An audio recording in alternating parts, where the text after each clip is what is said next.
on, Reverend Raw. Your screen a little bit blurry. Can you see that?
You eating now? Are you eating now? It's warm. Yeah, it's still got the big one. It's still trying to get it.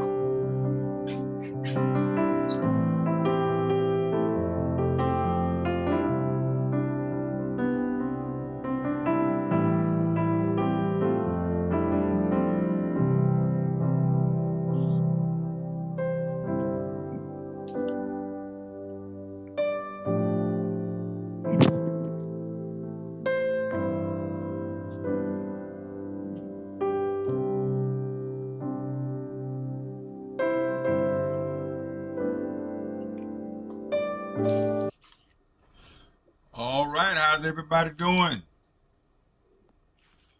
Good. How are you, Pastor? Doing good, doing good. Welcome to our monthly mental health conversation.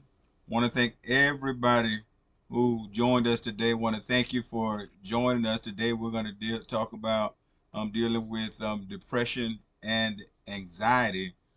post-pandemic. And some people say, well, we're not at the post-pandemic yet, but we show a whole lot better. I think they did say with the numbers, it's not called the pandemic anymore. But I'm not just gonna say that when I don't have the facts. But this ain't what we was in, Right. and so Amen. that's the conversation today, dealing with depression and anxiety post pandemic.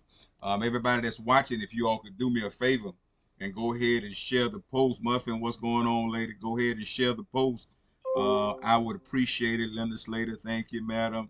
Everybody that's watching, go ahead and share the post for me, and I would be greatly appreciative. I think it's going to be a good discussion. If you know somebody that may be dealing with this, go ahead and send them a message and send it to their private messenger or text it to them, so they can be a part of this discussion. And then even afterwards, please share it. The whole purpose of this ministry is to make sure that we give our community the resources. Everybody's watching, go ahead. That we give our community the resources that it needs to be successful in this difficult world that we live in. And so go ahead and share the post, share the post, share the post. I'm going to put it in the hands of one of our mental health therapists and co-coordinators of the mental health ministry, Katrina Rose. Please share the whole. All right. Thank you, Pastor. Welcome everybody who is joining us. Are you guys able to hear me? Yes. Hey, again, like Pastor Rawls said, we may not be totally out of the woods yet, but we are by far doing a lot better, being able to come out. A lot of people out even without masks. Numbers are down. So now that we've gone through everything that we've gone through, I just wanted to be able to talk about what do we do now? Where do we go from here? All right, and all right, you ready to go? Yep. All right, go ahead and look at your piece. I'm trying to get rid of the blur part, and so they're going to see it completely on social media, but you will be looking at it differently. I think. Well, y'all might be able to see it. Can you see it? Yeah, it's a little blurry. Okay. Do you want me to try to share from my screen and see what happens? We had a bit. Just try to go with what you're doing now, because only you all are seeing it blurry on Zoom. On social media, Okay. they see it clear.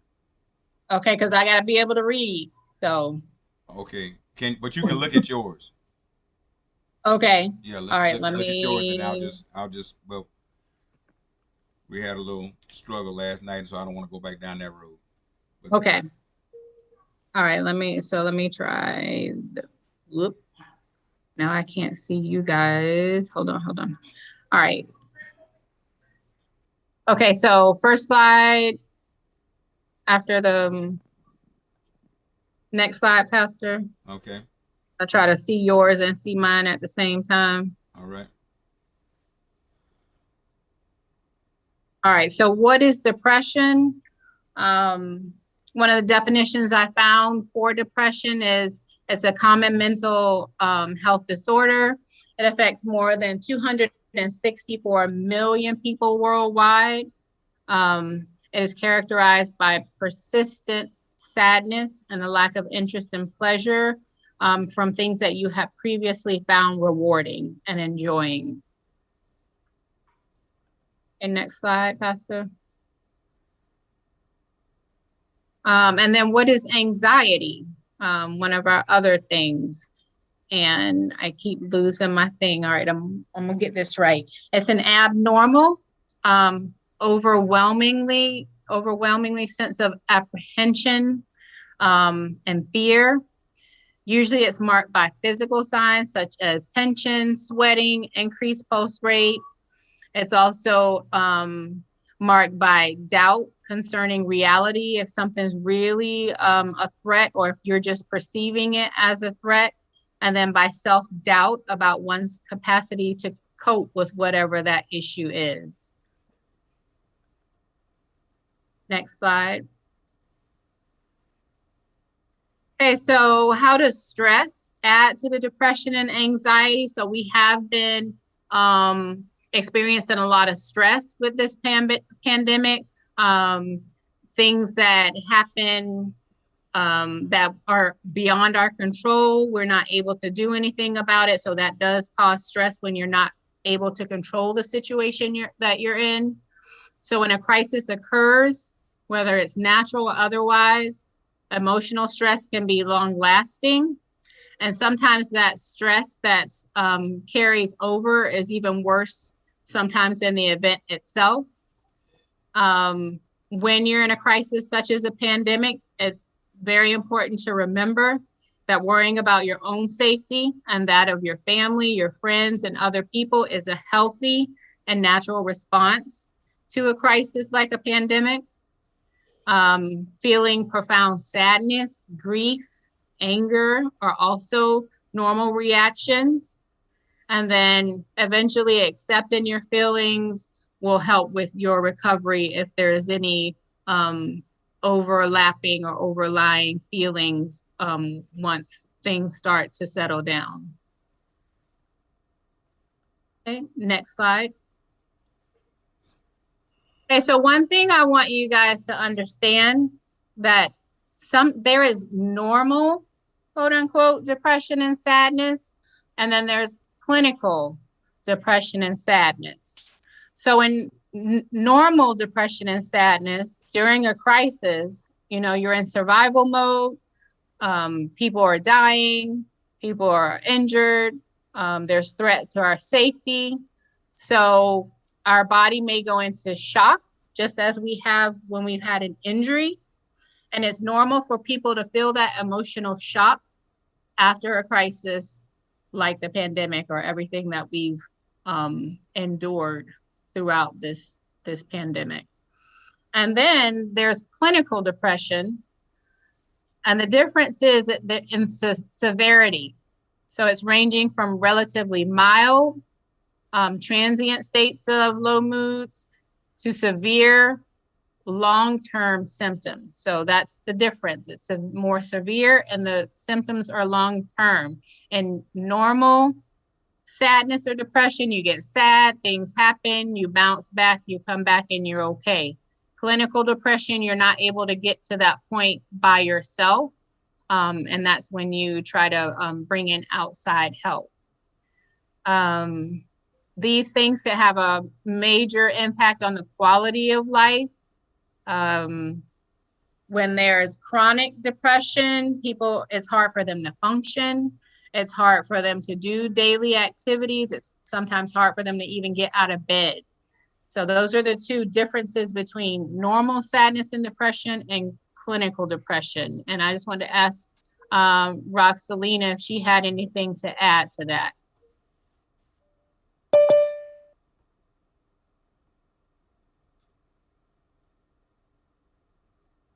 Was that no? Oh, she's trying to unmute Ron. Oh, yeah. Okay. No, I don't have anything to add. Sorry about that. No, you're fine. All right, so next slide, we have a video to share about depression.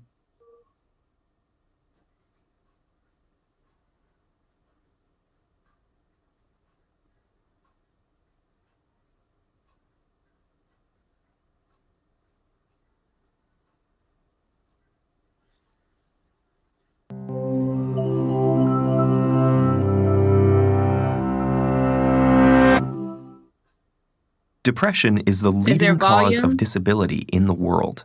In the United States, close to 10% of adults struggle with depression.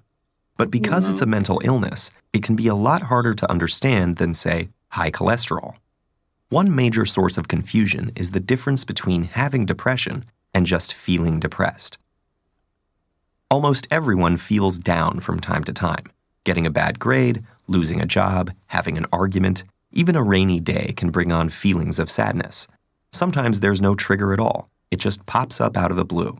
Then circumstances change, and those sad feelings disappear. Clinical depression is different. It's a medical disorder, and it won't go away just because you want it to. It lingers for at least 2 consecutive weeks and significantly interferes with one's ability to work, play, or love. Depression can have a lot of different symptoms, a low mood, loss of interest in things you'd normally enjoy, changes in appetite, feeling worthless or excessively guilty, sleeping either too much or too little, poor concentration, restlessness or slowness, loss of energy, or recurrent thoughts of suicide. If you have at least 5 of those symptoms, according to psychiatric guidelines, you qualify for a diagnosis of depression. And it's not just behavioral symptoms. Depression has physical manifestations inside the brain. First of all, there are changes that could be seen with the naked eye and X-ray vision. These include smaller frontal lobes and hippocampal volumes. On a more micro scale, depression is associated with a few things: the abnormal transmission or depletion of certain neurotransmitters, especially serotonin, norepinephrine, and dopamine, blunted circadian rhythms, or specific changes in the REM and slow wave parts of your sleep cycle, and hormone abnormalities, such as high cortisol and deregulation of thyroid hormones. But neuroscientists still don't have a complete picture of what causes depression. It seems to have to do with a complex interaction between genes and environment, but we don't have a diagnostic tool that can accurately predict where or when it will show up. And because depression symptoms are intangible, it's hard to know who might look fine but is actually struggling. According to the National Institute of Mental Health, it takes the average person suffering with a mental illness over 10 years to ask for help. But there are very effective treatments. Medications and therapy complement each other to boost brain chemicals. In extreme cases, electroconvulsive therapy, which is like a controlled seizure in the patient's brain, is also very helpful. Other promising treatments, like transcranial magnetic stimulation, are being investigated too. So if you know someone struggling with depression, encourage them, gently, to seek out some of these options. You might even offer to help with specific tasks, like looking up therapists in the area or making a list of questions to ask a doctor. To someone with depression, these first steps can seem insurmountable. If they feel guilty or ashamed, point out that depression is a medical condition, just like asthma or diabetes. It's not a weakness or a personality trait, and they shouldn't expect themselves to just get over it, any more than they could will themselves to get over a broken arm. If you haven't experienced depression yourself, avoid comparing it to times you've felt down. Comparing what they're experiencing to normal temporary feelings of sadness can make them feel guilty for struggling. Even just talking about depression openly can help. For example, research shows that asking someone about suicidal thoughts actually reduces their suicide risk. Open conversations about mental illness help erode stigma and make it easier for people to ask for help. And the more patients seek treatment, the more scientists will learn about depression, and the better the treatments will get.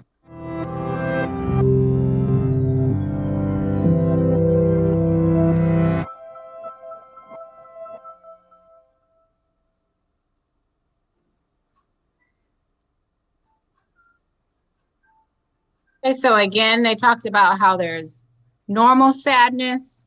Try not to compare yourself with the sadness of others who are having clinical issues with depression, and just try to have that open communication like Pastor Rawls is trying to have with our mental health ministry, where we're talking to our community and our congregation about how, just like there's high blood pressure, mental health is also just another type of health that needs to be taken care of. Okay, so for anxiety, again, there's normal anxiety and there's clinical anxiety. Let me pull up mine so I can see. So normal anxiety and stress you might feel from being despair during the pandemic. You know, things were happening, we couldn't control them. People were passing away. The scientists didn't even know what were going on. So that would cause, you know, normal anxiety and stress in people. So when you have that, your brain is trying to keep up with that emotional overload that's coming. And you could find yourself thinking about, you know, how to keep yourself safe. And that's normal during trauma. However, clinical anxiety is unlike everyday stress, and it's a medical disorder. And it's defined by excessive feelings of worry, persistent, even intrusive thoughts about certain fears, or constant fear in general. So if you imagine, all the stuff that's happening in the pandemic, and someone with this clinical anxiety, they are overwhelmed, they don't know what's going on, and more than just being fearful of the unknown, they have reoccurring thoughts of all these things that could happen, things that could go wrong, and that compounds that worry and anxiety. Roxalina, you want to add anything? Well, nothing to add. So back to the depression. One thing that I've noticed, because there was so much death, whether it was COVID related or not, but there was just so much more death than we're accustomed to seeing during that period, and so I noticed that was something that a lot of trauma that a lot of people had to deal with, just because of the sheer numbers of death, and in addition to it hitting close to home, the sheer numbers of deaths that we were just not accustomed to seeing with people that were close to us. Right. Also, even with that, the things that happen with the social justice issues, we're in the middle of the pandemic and people still like murdering Black and brown people with no cause, and all the outreach that happened with the social justice, the marches, when people were coming out and coming against what was going on. So we had all that, including the pandemic, plus all the death, people losing their jobs. Now they can't pay their bills. They're losing their homes. So all these different things are happening and just compounding on what was happening and how people could cope. Okay, so next, that looks much better. Thank you, Pastor. Right. Next slide. Okay.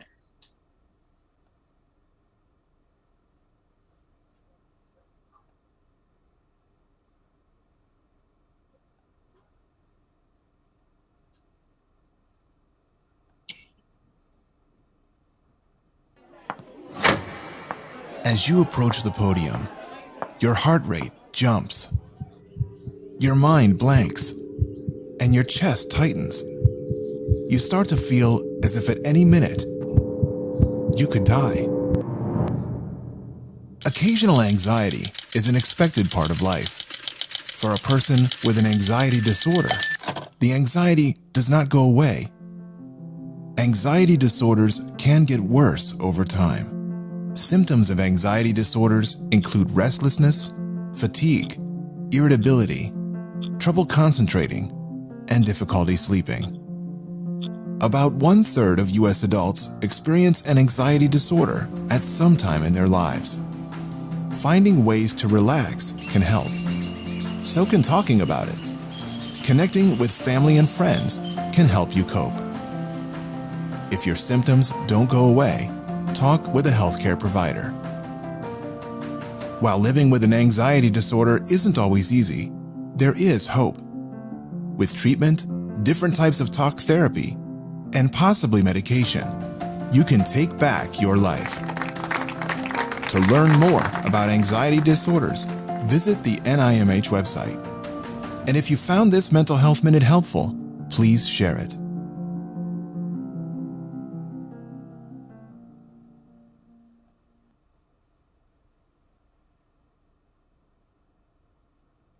Okay, so before I move on from the definitions of and what it looks like and what it can feel like, the anxiety and the depression, did anybody want to share anything? Anybody have any comments before I move on? Okay, so things we can do. I'd like to say thanks to Pastor for clearing up the screen. Oh, yes, thank you. We can see the screen now, so we thank Pastor for that. Yeah, I'm a little slow, but I figured out after a while. Looks good. All right, so things we can do. Yeah, we know you get it. We knew you'd get it.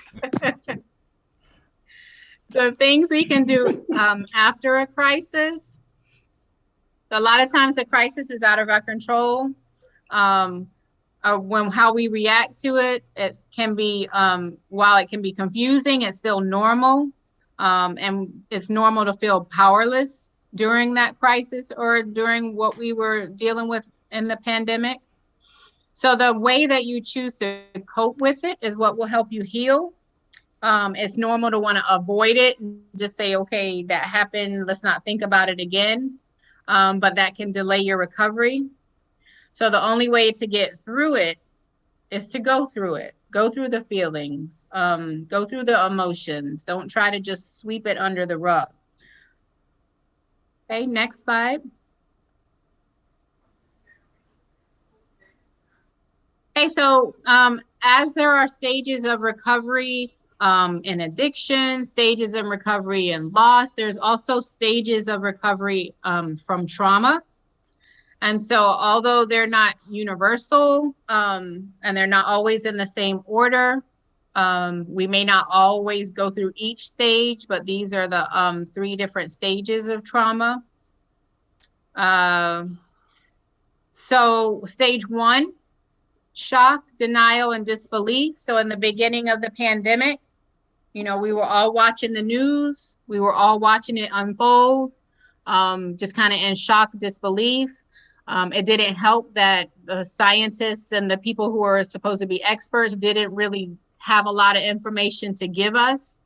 So we're watching all these people get sick. We're watching these people pass away. We don't really know how to deal with the pandemic. Is it something in the air? Is it something, you know, people were saying that it was some kind of chemical warfare. So just a lot of unknowns. So that comes with that shock, denial, and disbelief stage. Stage 2, where you get angry and depressed. So once we have been in it for about a year, people are passing away, people are losing their jobs, we're having these issues with social justice, we're having all these big marches, trying to get some social justice action done and covered. So then people started to get angry. You know, I don't have my job anymore. I can't go to work. I can't, you know, feed my kids. I've lost my house. You know, you have a lot of loss that went on. My cousin died, my uncle died, my mom, dad died. You know, people are dying. So you start to get angry and then feel that depression. And then stage 3, kind of come into an understanding, even though we really don't know everything about what this pandemic has brought. But things like Pastor said, the numbers are going down. People are not dying as often. Not as many people are passing away. We've gotten the vaccines going, and that seems to be helping. So once you come to an understanding and you start accepting is when you can kind of get on with coping through this type of crisis. And so you may not go through these stages all in the same order. You may not just go through them and be done. You might go to 1, 2, come back to 1. So they're all kind of interchangeably, but these are essentially the 3 stages of trauma that people usually go through. So I think a piece that we have to deal with also is because we have to acknowledge that everybody's not at the same stage at the same time. And so, like, for instance, now to where we might use terms like post-pandemic, there are still people, and there's nothing wrong with them. They're just at different places that, you know, no, it's not post-pandemic. You know, it's you know, we're still in the pandemic, and we still need to be careful. And because, you know, everybody doesn't see it the way it used to be, you know, it even takes up their anxiety. When I think about anxiety, I just think about kind of an uneasiness because of uncertainty or something like that. And there are people that whose anxiety level goes up because everybody doesn't see it, you know, everybody doesn't see it the same. And so the fact that you still have to live with everybody and still have to kind of, you know, deal with people that see it differently from you, that has to be kind of anxiety in itself, and trying to figure out how do we do this dance and deal with some people not being at the same level. I think that could add to people's anxiety when everybody else doesn't see it as dire as they see it at this point. I think that's a good point that you're making, because, you know, while God has blessed us and we are at a point where we still, you know, have our livelihood, we still have our homes, we still have our health. You are absolutely correct. There are people who have been very excessively impacted by this event, and they are not okay, and they're not, you know, at a place where they're like, okay, this is all over. So I think that's a great point that you make, that we may see it as, okay, we're coming out of the woods. There's still people who are still very heavily impacted, who are still dealing with a lot of this and a lot of the backlash of it. Yeah, I know we have to kind of figure out a dance, you know, even within the church, you know, and so what I've pretty much done is said, okay, no matter what point we're in, we're going to listen to CDC. And so as CDC loosens, you know, we loosen. But you know, there's some people in the ministry that still, you know, are uneasy when people are come around unmasked and things like that. Mm-hmm. Whereas there are people like me that, you know, that it doesn't really bother me. But I try to respect, you know, I try to make sure that I respect it. So if I see, if I'm going into a home or something like that, and I see the people have a mask on, I put it on. But Right. even though I don't necessarily, so I might go into a crowded grocery store and never put it on, but I try to just respect the settings. And so Right. in church, it's kind of different thing, and everybody kind of expects everybody to think the same way, but everybody doesn't think the same way. We kind of look at it differently, and we have to figure out how to do that dance and still exist together. Right. Right. Any other comments before we move on from that? I just wanted to comment about, you know, for adults and to try and wrap their mind around that.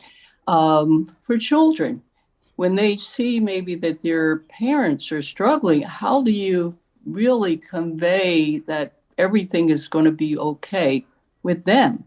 That's another area or population that is affected by this. Right. Absolutely. Absolutely. And then working in a school myself, even though they're high school kids, academically, we can see how COVID and the pandemic has really impacted our children. You know, first they're not in school because they have to stay home and they have to do online school, but not everybody has access. Not everybody has Wi-Fi. Not everybody has devices. So then we had to go through trying to get everybody what they needed. So by then they're behind, and we sat in a meeting today, and 1/3 of our 9th, 10th, 11th, and 12th graders were behind in credits because they had failed so many classes during this pandemic and during this time. So it has had a great impact on the students that I deal with on a daily basis. So it is, you know, imagine us grown-ups who we have, you know, we kind of understand things and how they work, but kids not really knowing what this thing is and really trying to find their way through it, that can be a scary thing. And actually, this school year, we have had, you know, in the past, we've had students who have attempted suicide. We have had 2 students who have gone through with suicide and taken their lives this school year. So that kind of tells you where the kids are. They're afraid. They feel like the only way out, you know, has to be just to go ahead and get it all over with. So we really have to be delicate with them and making sure that we, you know, meet their needs. We're meeting with them. We're doing what we need to do in order to get them, you know, back in a space where they're comfortable and they're thinking more clearly. Yeah, and like you say, suicide, I mean, that's the ultimate action you could take because there's no turnaround. And Right.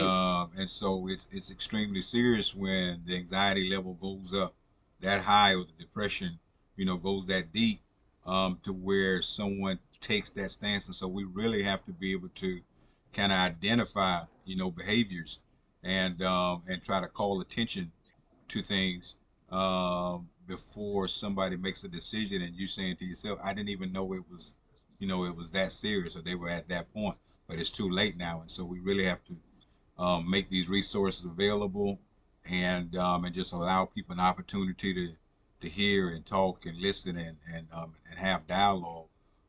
Because once you make that decision, there's no turning back. Right. Absolutely. Katrina? Yes. It's Brother Cohen. I was listening, and like, just for instance, is it identified? What I mean by that, like in a church setting with the kids and stuff like that, is it some kind of signs they give you? Maybe they're looking for some type of attention, like they leaning that way that we might be aware of, that we might can address it to you or somebody, say, Katrina, that kid there, I notice every Sunday, blah, blah. Is it some type of, you understand what I'm trying to say? Yeah, I understand. So Yeah. any of the students, the kids who are withdrawing, they're not enjoying themselves, they're not talking. Just to keep an eye on them, just to make sure we, hey, how are you? How you feeling? Address them, make sure we're bringing them into whatever we're doing with Children's Church. But the scary thing with our two boys who did this, one was a senior who was on track for graduation, gave really little to no signs. One of the ladies who works with him on a daily basis said she kind of saw like some sadness, but he was living away from home. He was living with an aunt and uncle. Either his mom or dad had passed away, and the other one was back in Mexico. So the scary part is we really just didn't see it coming. It just happened. So you just have to really be aware. Parents, watch your children. If they start withdrawing, they want to be in the room all the time, playing video games all the time, on their iPad all the time. They don't want to interact with others. They don't want to get out and play. They don't want to go on family trips, like things like that. You can see kind of a withdrawal happening. But the scary part is, like, we saw very small things with these two boys, but it just really came out of nowhere, and it just happened. So we just have to be really careful. That's good. Yeah. Okay. Thank you. Yep. Anybody else before we move on? Okay. All right. Thank you, Pastor.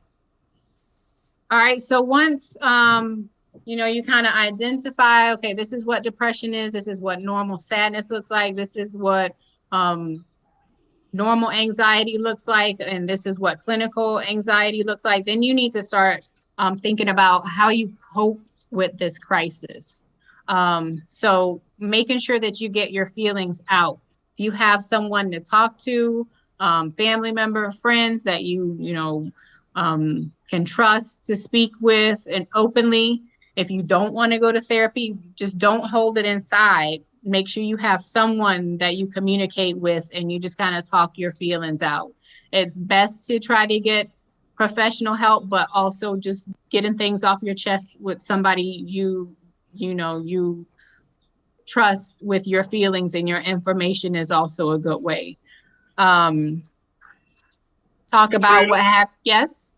I mean to cut you off, but I had to say this when you were saying that, because I've heard instances with anything, in the area where I'm at, is that everybody's always worried about money. You know what I'm saying? I ain't got no money to send you to talk, no, blah, blah, blah, blah, blah. But I'm saying, is there any resources for people that don't really have it like others? You know what I'm saying? Where they won't be so scared of money all the time, because everything that getting good help and stuff, people get kind of backed off when, I ain't got enough money to send you to this or that, So I think these type here in the church is only resources that some people have. Right. Yep. And so there's also community resources that can be found usually on the 411 page. If you Google it, community resources near me, most definitely the health department have places where they can refer you to. Roxalina, do you have any other thoughts about community resources that are not very expensive? About most of them. You've covered most of them. Mm-hmm. So being able to. Mm-hmm. So we have this resource that's always available. For those that just want to listen, we have this, but then there are people that have called in and gotten individual therapy sessions it's a ministry for us. And then also we have a partnership with UF Health to where we're about to sign up 150 adults and children for mental health mental health therapy, and that's a partnership that Greater Bethel has with UF Health, and including that partnership, it's Greater Bethel, it's Spring Hill Missionary Baptist Church, it's Faith Church, and Williams Temple Church of God in Christ. But we're about to sign up 150 youth and 150 adults.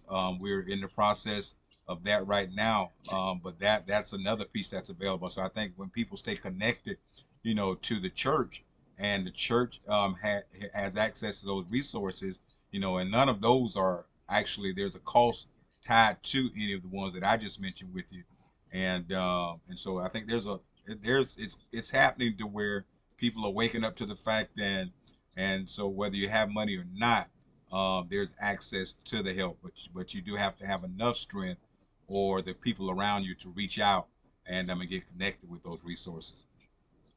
Right. Anybody else?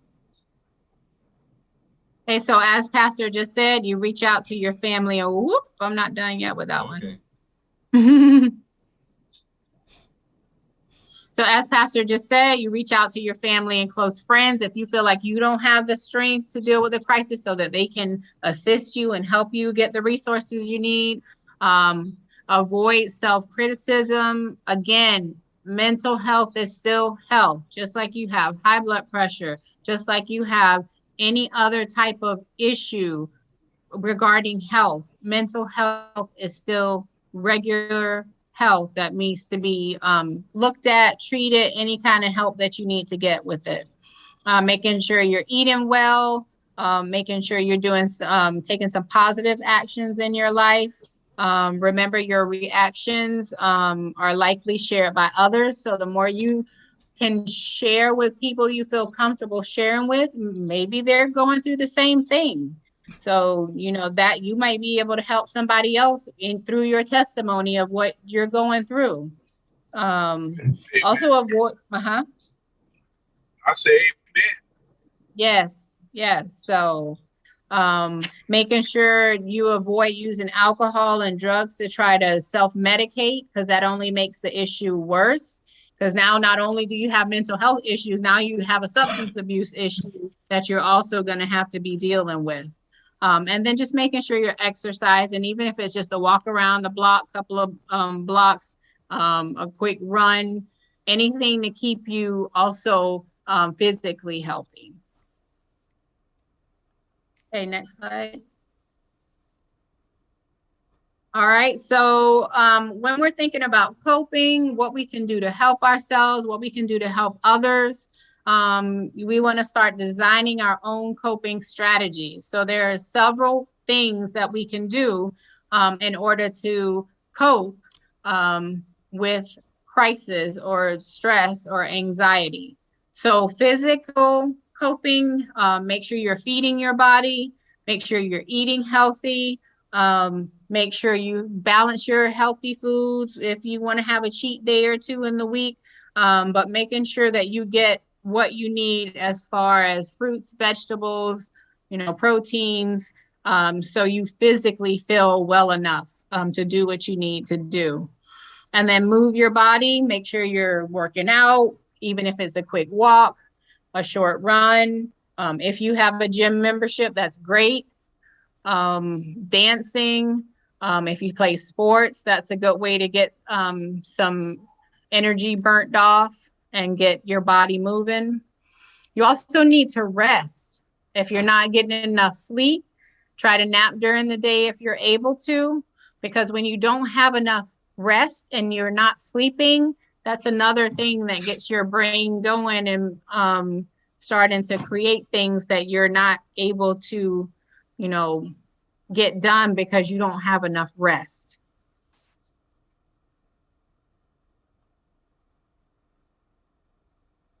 Okay, so continuing to design our own coping skills. Think about your mental. So you need to be engaging your mind. Read books, watch documentaries, crossword puzzles are good. Enroll in a class. They have the thing with the master class, and you can learn how to cook, and you can learn how to sew, and you can learn to crochet, and all kind of different things like that. Change your mindset. You know, it's really easy to be negative in your thoughts, and that really has impact on how your life is going to be. So if you always thinking negatively, oh, this is going to be bad, this is not going to go the way I want it, you have to be able to change your mindset also. So we have irrational thoughts. Oh, what if this happens? What if that's going to happen? Just try to think positively. And I know that sounds easier than it is or can be, but just try to change your mindset and your thinking in a positive way. Recharging your mind, trying to look for positive things, practice talking about those positive things with others. Positive self-talk is a part of, you know, some of the things I tell my kids when I'm mentoring or doing talk therapy or counseling with. You have to be able to like kind of positive self-talk, boost yourself up. You know, this is going to be a good day. I'm going to do what I need to do. Even if I get through only one of my 5 things I need to do, I get through that one thing and then I can move on to the next thing. So positive self-talk is really something that's people kind of look at it like, yeah, whatever, but you really have to be able to talk yourself into a better mood sometimes. Next slide. All right, so emotional things. Again, purging your thoughts, keeping a journal or a diary. So you can unload your thoughts. If you feel like you just don't have anybody to talk to, you can always write it out in a diary. If you don't want to keep them, I know I've heard people say, well, you can write it all down and then tear it up and throw it away when you're done, to get it all out and then get rid of it after you're all done writing it out. Sharing your thoughts. So again, if you feel comfortable sharing your thoughts with others, somebody other than a therapist would be the best person to be sharing your thoughts with, or a spiritual counselor. But if you have friends that you trust that you can just kind of talk to, and again, maybe they have the same type of issues as you, maybe they have something similar and you can help each other. And then getting support for your thoughts. So again, a mental health professional who can help you work through your emotions in a healthy way, rather than using risky behaviors, self-medicating, doing things that are not going to be to the benefit of your good health. Okay, next slide. And then spiritual. So you want to focus on your spirit, doing some soul searching, finding meaning and purpose in life helps. I know people are like, what do you mean meaning and purpose? I'm here, I work, I come home, I cook, I eat, I get back up, do it again. But finding some type of purpose in life, whether it's, I like to go fishing on Saturdays and that clears my mind and that's what I'm going to do. Or I go to church on Sunday and I'm able to talk with the Lord and listen to the sermon, and that helps me, get myself jump started. Whatever your spiritual is, try to focus on some type of meaning and purpose. When the church is doing things as far as helping the needy, helping the homeless, they come and put in packages together. People are driving through and getting their food, whatever you can do to help and find a purpose, that will also help. Educating your spirit. Make sure you're reading uplifting stories, reading your Bible, looking at scriptures. I know Wednesday night Bible study is amazing. So I get to sit through that, even if I'm not always, participating. It's something that helps me to build my spirit and my spirituality, and learn to be closer to God and what what I feel like he has for me to do here as my purpose. Talking to the pastor or the clergy or others who can help you in a spiritual counseling way. You know, those people are available. And then soothing your spirit with prayer, meditation, practicing forgiveness. Don't hold in anger. Don't hold in hate. Don't hold in things that are going to be negative and detrimental to your spirituality. Just trying to will yourself into a positive spiritual way. Yeah, I think it's a lot of weight to carry when a person is not spiritual, because ultimately what happens is, instead of having this higher power, this higher being, that you understand that has ultimate control. When we feel that we have all control and we know that we've pretty much used up all of our abilities and resources, and then you get to a place to where you're hopeless, because I mean, you and there's, you have no more answers. You've tried your best. You've tried every resource that you could think of, and I think that's when you get to a place to where you become hopeless and don't see that, you know what, it's not all over. But I think a spiritual connection, and in our case, it's in Christ. I think you take some of that pressure off of yourself, and you place that pressure. You know, you give that weight. I think in the scripture it says to cast all our cares upon God, and it relieves depression and anxiety, because we don't feel like we have to carry the whole weight of the world, that we're connected to something that has ultimate authority and control. Right. So if you don't have God to cast all your cares, like you said, then you're like, you know, what do I have? I talked to a friend of mine and she was like, I don't know how people get through this world without a relationship with God. Because, you know, every time I turn around, something coming up, something hit me in the face. And so knowing that I can turn to God and say, I don't know when you're going to fix this or how you're going to fix this, but I know it's going to get fixed. You know, you have that comfort knowing that you're going to have some type of that's with that spiritual connection, you're going to have some type of positive outcome. So absolutely, a lot of people are just kind of walking around, you know, we just got planted here on this earth, some spontaneous combustion, and now people are here in the earth and just no connection with a higher power. So we wonder why people are depressed and anxious and walking around, you know, hopeless and lonely, because they don't know that there is, you know, God the creator and Jesus his son who died, and that's going to be what helps us in the end. So absolutely, I think that connection helps. Anybody want to add, Dr. Cole, about the spirituality piece? Yeah, I have to agree with what you just said about how can anybody get through this life without being connected to the man who created us.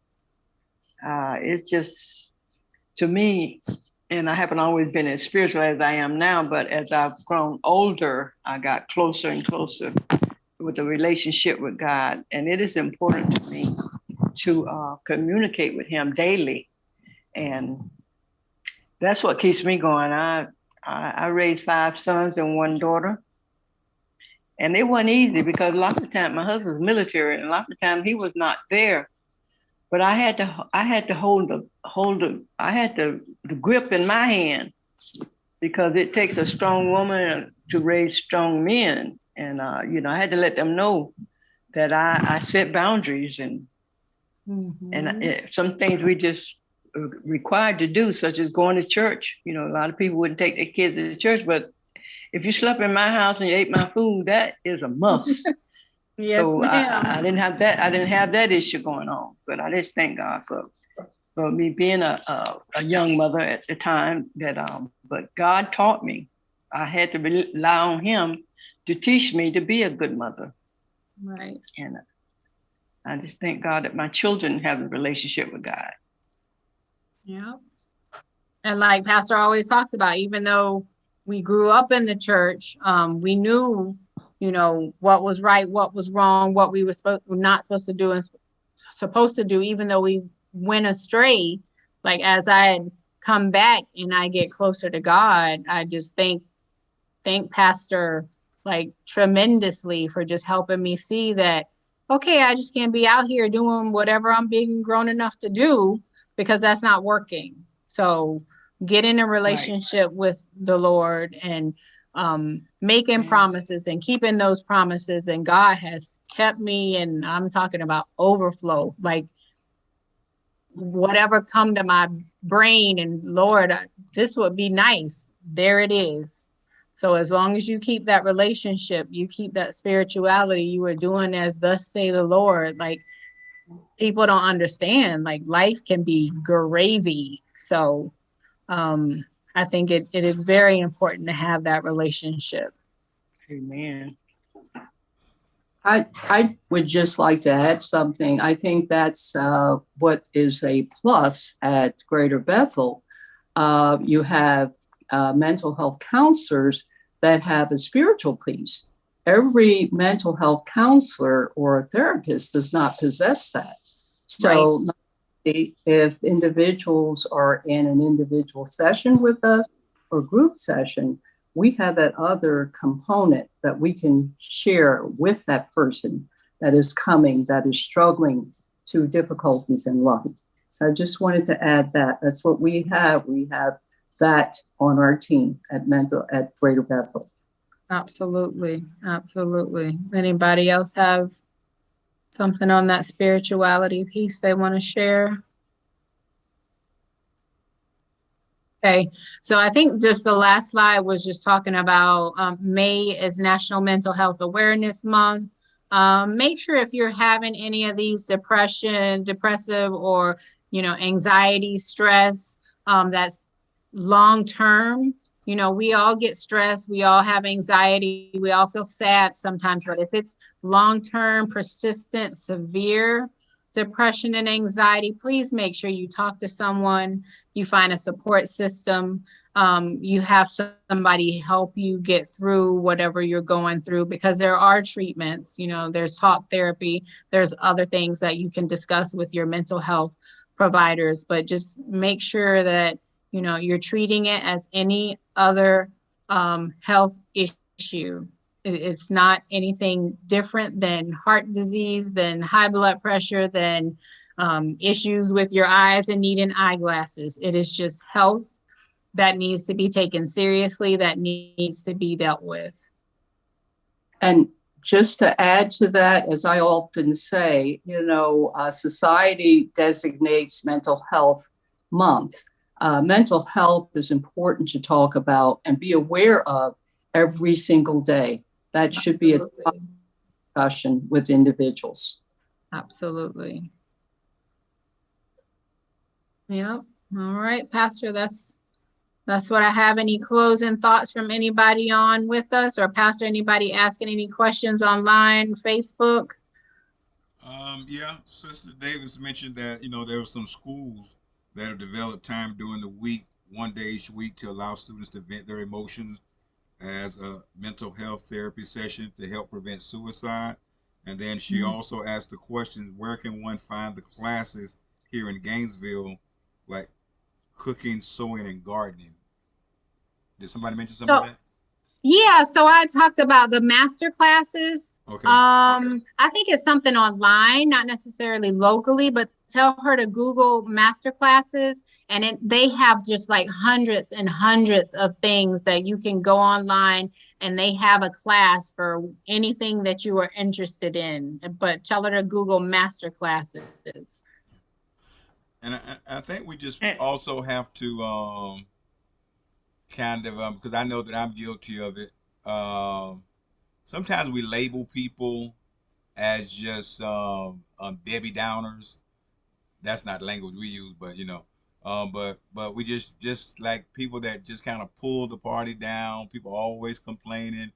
It's always something, and I just think we have to make sure that we're not, and I don't know how to do it. That those things that kind of aggravate us about people that seem to always be negative and never really have something positive to bring to the table, that we are open to the idea that might be a sign, that might be a sign of depression or anxiety. And we're not, we're not counselors, we're not doctors, we don't know how to diagnose someone, but I think we do before we're quick to judge when people seem to be the ones that always bring the party down or bring the energy down. I think we call them energy vampires. That we don't automatically diagnose somebody as being an energy vampire that's actually dealing with depression or something. And I don't know how to do that, but I think we have to be careful. Right. And at least identify it. And if you feel comfortable, ask that person if they've spoken to someone, or if they're dealing with something. Maybe they just need to be able to talk to someone to start getting that idea in their head that, maybe this isn't just the way I am. Maybe there's something that I can actually do about it to change my attitude and my perspective towards life. So absolutely. All right, I think we did a good job. I don't think I see it says great discussion. Thanks to the Roles team for your presentation tonight, and so I ditto that statement. You all did a good job, and as you do each month, and hopefully the church and community is taking advantage of it. We're not only concerned with who's inside of the walls of Greater Bethel, but we're concerned with our entire community. And so please make sure you share this information. Churches are free to use it. Groups are free to use it for deeper discussions. And we want to thank everybody for joining us this evening. If there's nothing else to say, may the peace of God be with you. Until we meet again, God bless you. God bless you guys. Thank you for coming in, guys. Thank you. All right. Thank you, the Ross team. Thank you for being here. Yeah, the Ross game. Boy, they done took over. The Ross team. They done took over social media.